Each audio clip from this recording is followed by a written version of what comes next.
Siapa nih di antara teman-teman yang mau mendekor ulang kamarnya saat liburan nanti?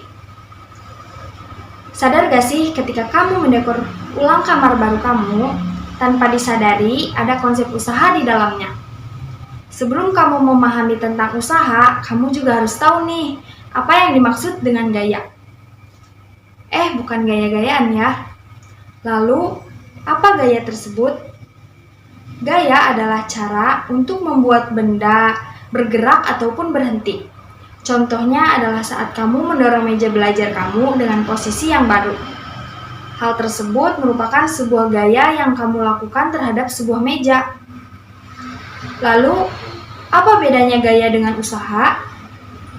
Usaha adalah gaya yang dilakukan untuk memindahkan benda sejauh perpindahannya. Usaha juga terjadi apabila energi dipindahkan dari suatu sistem ke sistem yang lainnya. Nah, untuk menghitung usaha, kamu bisa menggunakan rumus sebagai berikut, di mana W sama dengan F dikali S. W adalah usaha dengan satuan Joule, F adalah gaya dengan satuan Newton, dan S adalah perpindahan dengan satuan meter.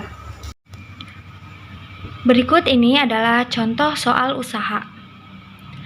Andin mendorong sebuah meja dengan gaya 80 Newton, dan meja berpindah sejauh 3 meter. Berapakah usaha yang dilakukan Andin?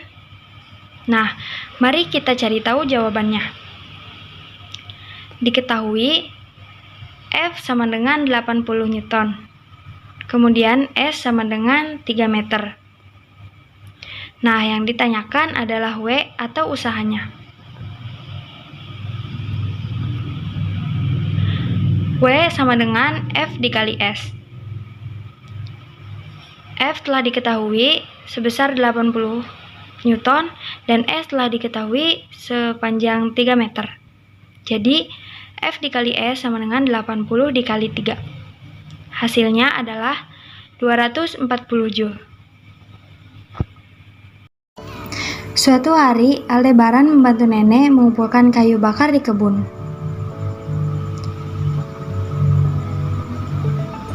Setelah terkumpul, Al bingung untuk mengangkatnya ke rumah nenek.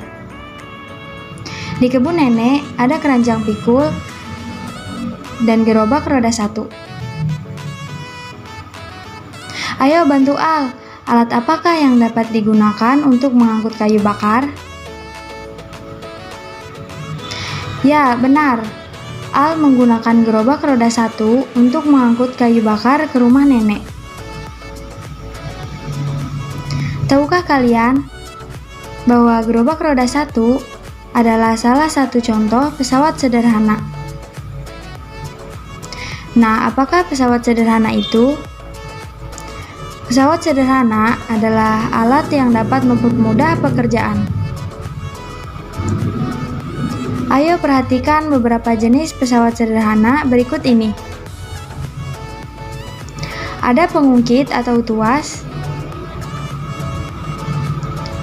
Ada roda berporos yang terdapat pada gerobak roda 1.